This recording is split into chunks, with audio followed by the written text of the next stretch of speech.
So hello and welcome back to my channel that is economic Pathshala by doctor Ananya.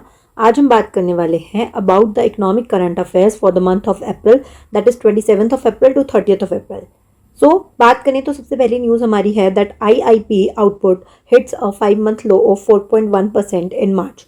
तो आपको पता है हमारे पास एक इंडेक्स आता है that is index of industrial production, that is हमारी कंट्री में जितनी भी इंडस्ट्रीज हैं वो किस तरीके से ग्रो कर रही हैं, मूव कर रही हैं, उसका जो हमें डाटा प्रोवाइड करता है वो है आईआईपी। और ये हर मंथ की 28th को जो है रिलीज होता है, राइट। और इसको रिलीज कौन करता है? मॉस्ट भी रिलीज करता है, that is ministry of statistical and programme implementation. उसके अंदर है कौन? हमारा एनएसओ। ठीक है, ये मैं कई बार बता चुकी हूँ कि कौन इसको रिलीज करता है, तो आपको याद रखना है। अगर हम बात करें डाटा के बारे में तो जनवरी में 4.8% ग्रोथ थी, फेब में इंक्रीज हुई थी एंड देन मार्च में फिर स्लो डाउन आ गया due to West Asia conflict. आपको पता है यूएस से इजराइल वर्सेस आपका क्या चल रहा है, आपका ईरान चल रहा है, राइट। तो उसकी वजह से जो भी परफॉर्मेंस है वो हमारी क्या हो रही है, स्लो डाउन हो रही है। ठीक है, सप्लाई चेन में डिस्ट्रप्शन आ रहे हैं, यानी कि प्रॉपर चीज़ें जो हैं पहुंच नहीं पा रही है। आप देख रहे हैं एलपीजी के जो प्राइसेस हैं वो इंक्रीज हो रहे हैं ड्यू टू ऑल दिस। ठीक है, तो उसी की वजह से ये स्लो डाउन आया है हमारे इंडस्ट्रियल प्रोडक्शन में। अब क्वेश्चन ये आता है कि क्या हमें ये डाटा याद करना है, तो आंसर इज नो। आपको डाटा याद नहीं रखना होता है, सिर्फ कौन इसको रिलीज करता है वो याद रखना होता है। ठीक है, कौन सी डेट को आता है वो याद रखना होता है। और कुछ स्टैटिक फैक्ट्स के बारे में बात कर लेते हैं आईआईपी के। कोर इंडस्ट्रीज जो हैं, जो मैं आपको 8 कोर इंडस्ट्रीज का इंडेक्स पढ़ाती हूँ, जिसमें फर्न्स सी क्यूब, जो मैंने ट्रिक से आपको बताया हुआ है, ferns C cube that is fertiliser, electricity, then R से आपका रिफाइनरी, एन से नेचुरल गैस, एस से स्टील, सी क्यूब से कोल, क्रूड ऑयल एंड आपका सीमेंट, ये आ जाती हैं सारी। ये आपकी आईआईपी, जैसे कि मान लीजिए, देखिए ये आपका आईआईपी है, सारी इंडस्ट्रीज हैं, उसके अंदर 8 कोर इंडस्ट्रीज होती हैं जो इंपॉर्टेंट इंडस्ट्रीज है, उसका एक अलग से इंडेक्स आता है और वो 40% जो है वो टोटल आईआईपी का वेटेज रखता है। यानी कि ये कोर इंडस्ट्रीज जो है 40% जो है कॉन्स्टिट्यूट करती हैं आउट ऑफ टोटल जितनी भी हमारी इंडस्ट्रीज होती है। अगर हम बात करें तो आईआईपी को हम क्लासिफाई करते हैं into primary goods, capital goods, intermediate goods, infrastructure construction goods, consumer durable and consumer non durable goods. ठीक है, कैलकुलेशन मेथड ये इंपॉर्टेंट है कि कैलकुलेट कैसे करते हैं। तो weighted arithmetic mean, arithmetic mean आपने पढ़ा हुआ है और वेट भी पढ़ा हुआ है कि डिफरेंट आइटम्स को हम क्या करते हैं, डिफरेंट डिफरेंट वेट्स देते हैं, उस वेट से हम मल्टीप्लाई करते हैं उनकी वैल्यूज को और फिर हम उसको टोटल करते हैं। तो इसी को हम क्या कहते हैं, वेटेड अर्थमेटिक मीन। ठीक है, यूजिंग लास्ट पेयर मेथड। आपने इंडेक्स नंबर्स पढ़े होंगे तो उसमें लास्ट पेयर इंडेक्स आता है, तो उसी के बेसिस पे हम इसको कैलकुलेट करते हैं। अब लिमिटेशन क्या है कि आईआईपी के अंदर अनऑर्गेनाइज सेक्टर का डाटा इंक्लूड नहीं होता है, जो कि कवर करता है कौन? एनुअल सर्वे ऑफ इंडस्ट्रीज जो आता है वो कवर करता है। तो ये भी आपको पता होना चाहिए, ये न्यू पॉइंट है जो मैंने अभी तक आपसे डिस्कस नहीं किया, तो इस बार मैंने किया है। ये कैलकुलेशन मेथड और लिमिटेशन वाला पॉइंट आपको पता होना चाहिए। Okay, moving on to the next news. SEBI foundation date 12th of April. तो 12th ऑफ अप्रैल को सेबी जो है, that is security and exchange board of India जो है वो फॉर्म्ड हुआ था 12th ऑफ अप्रैल 1988 को। लेकिन इसको एक स्टैचुरी बॉडी बनाया गया था। ठीक है, यानी इसको पावर्स मिली थी ऑन 30th ऑफ जनवरी 1992। तो ईयर्स पूछा जाता है, क्रोनोलॉजी में कई बार पूछा जाता है कब फॉर्म हुआ, 1988, लेकिन स्टैचुरी पावर कब मिली, 1992। और क्वेश्चन भी इसी तरीके से फ्रेम होता है कि फॉर्मेशन कब हुआ है, स्टैट्यूटरी स्टेटस कब मिला है। ठीक है, कौन से एक्ट के अंडर? Under SEBI act 1992। तो आपको पता ही होगा स्टैट्यूटरी बॉडी क्या होती है, जो किसी एक्ट के थ्रू फॉर्म्ड होती है, तो उसे हम कहते हैं स्टैट्यूटरी बॉडी। कॉन्स्टिट्यूशन बॉडी क्या होती है? जो हमारे किसी आर्टिकल में मेंशन होती है, कॉन्स्टिट्यूशन के थ्रू फॉर्म होती है। ठीक है, तो ये आपको बेसिक डिफरेंस पता होना चाहिए। ठीक है, उसके बाद नीति आयोग क्या है हमारी, ये पता होना चाहिए।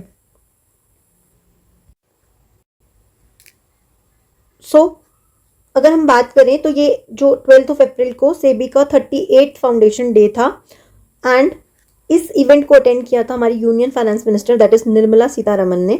इसके जो करंट लीडर हैं वो कौन है? तुहिन कांत पांडे, ये भी आपको याद रखना है कौन हेड है इसके।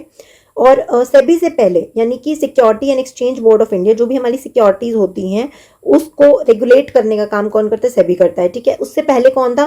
कंट्रोलर ऑफ कैपिटल इश्यूज, या फिर हम इसको क्या कह सकते हैं कि सेबी को पहले सेबी क्या है? कैपिटल मार्केट का रेगुलेटर है, राइट, जो स्टॉक एक्सचेंज और आप ये सब देखते हैं शेयर मार्केट्स हैं, इन सबको कंट्रोल करता है कौन? सेबी।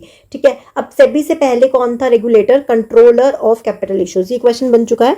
ठीक है, तो आपको पता होना चाहिए ये कब बना था? 1947 में बना था। ठीक है, फिर इसको रिप्लेस करके हमारे पास आ गया सेबी। ठीक है, हेडक्वार्टर क्या है? मुंबई में हेडक्वार्टर है, लेकिन इसके जो रीजनल ऑफिस है वो न्यू दिल्ली, कोलकाता, चेन्नई और अहमदाबाद में।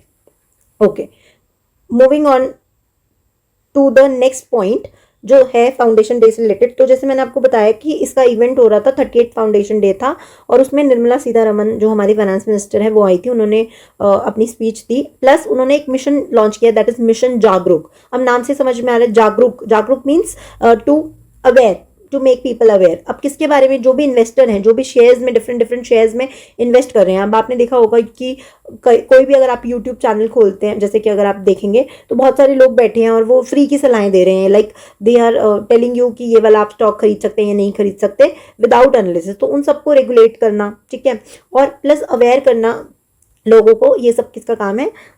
इस मिशन जागरूक का काम है, और फाइनेंशियल लिटरेसी को प्रमोट करना मेन एम है। तो आपको पता होना चाहिए सेबी के फाउंडेशन डे पे क्या लॉन्च हुआ? मिशन जागरूक। Okay, moving on to the next news.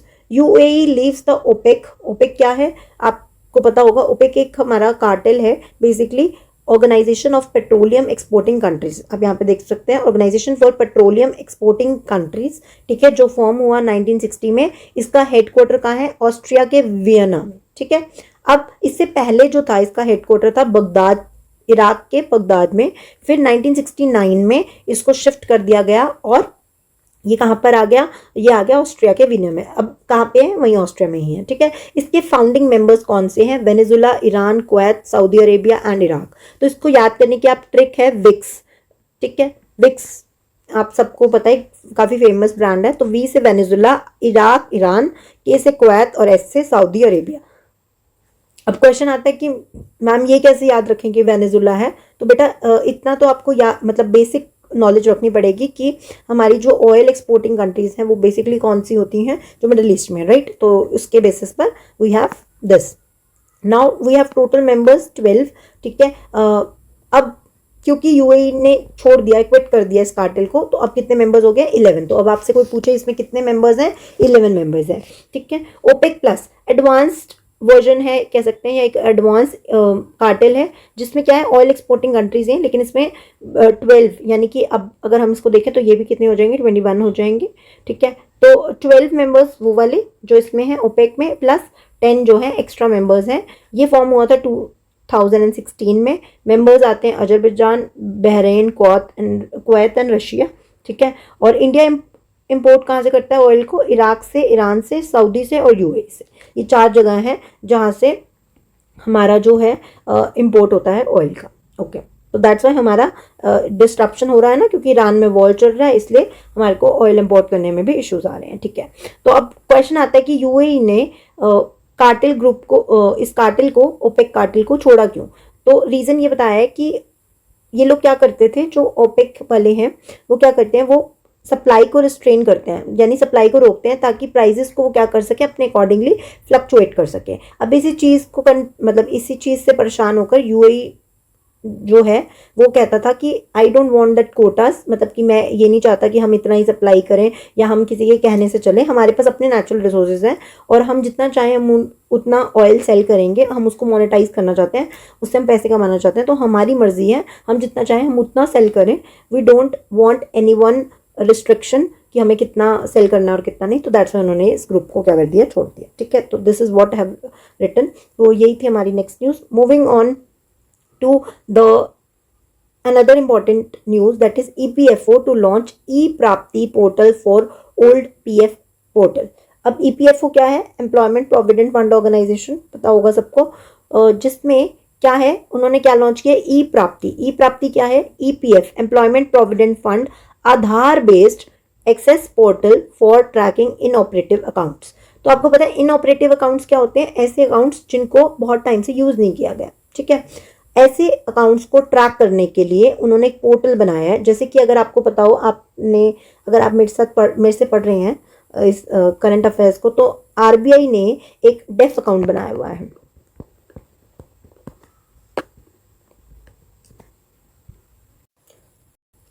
जिसका फुल फॉर्म क्या है? Depositor education awareness fund. कि ये इस्टेब्लिश हुआ था 2014 में, ये आरबीआई ने फॉर्म किया था।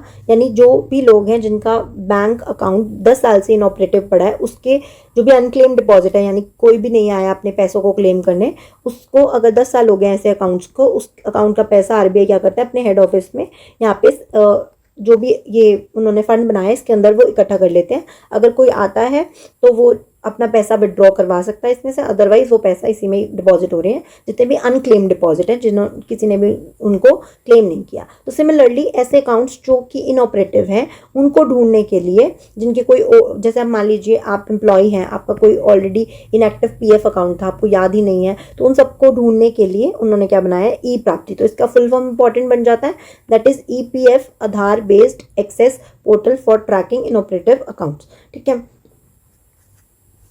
Trace, activate and reclaim funds from old और इनऑपरेटिव पीएफ अकाउंट्स। अब ये लॉन्च किसने किया है, union labour and employment minister Mansukh Mandaviya. ठीक है, उन्होंने 29 अप्रैल को इस पोर्टल को लॉन्च किया था। प्लस उन्होंने बोला है कि ऐसे अकाउंट्स जिनके जिस अकाउंट्स में यूनिवर्सल अकाउंट नंबर नहीं है, यानी कि ऐसे अकाउंट्स जिसमें कोई नंबर भी नहीं है अटैच, यूएएन जो है दिया जाता था एम्प्लॉयज़ को, वो भी नहीं है, तब भी उन अकाउंट्स को भी वो लोग ढूंढ के जो है वो बता देंगे कि आपका अकाउंट था या कोई इनएक्टिव आपका पीएफ पड़ा है, तो वो बता देंगे यूजिंग योर आधार कार्ड। ठीक है।